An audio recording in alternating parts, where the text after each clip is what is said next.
नाजरीन बेसब्रे मुसाफिर एयरलाइंस उसे बहुत ज़्यादा तंग हैं। अब एयरलाइन इनिशिएट किया है, जनाब टर्किश एयरलाइन दुनिया की बड़ी एयरलाइन है, उसने ऐसे मुसाफिरों के लिए जैसे ही जहाज़ के टायर जो है लैंडिंग गियर ज़मीन को टच करता है ना, उसी टाइम बहुत सारे जो साहिबान हैं, बहुत सारे लोग जो बहुत सारे पैसेंजर हैं, वो सीट बेल्ट खोल कर बस जहाज़ की स्पीड हल्की सी हुई कम और जनाब वो खड़े हो गए। उन्होंने ऊपर लगेज जो ओवरहेड लगेज है उसको खोल लिया और उसमें से अपना सामान वगैरह निकालना शुरू कर देना है। एयर होस्टेस बेचारी, उन्होंने खुद सीट बेल्ट पहन रखा होता है, उन्होंने खुद SOPs जो है उसको पूरा करना होता है, कोई उनके सुनता ही नहीं है और जनाब वो एक धक्कम पेल का मंजर होता है। जैसे जहाज़ मतलब कह लें कि बहुत सारे तो लोग ऐसे हैं कि वो जनाब वो जल्दी अपना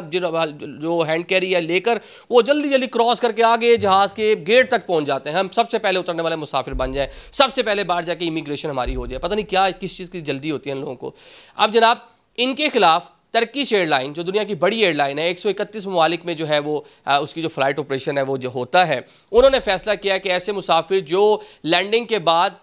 सीट बेल्ट का जो साइन है ख़त्म होने तक अगर खड़े हुए तो उनको जुर्माना होगा। जुर्माना होगा $70, मतलब कि $70 आपको देना होंगे और वो आपको स्पॉट पे देना होंगे।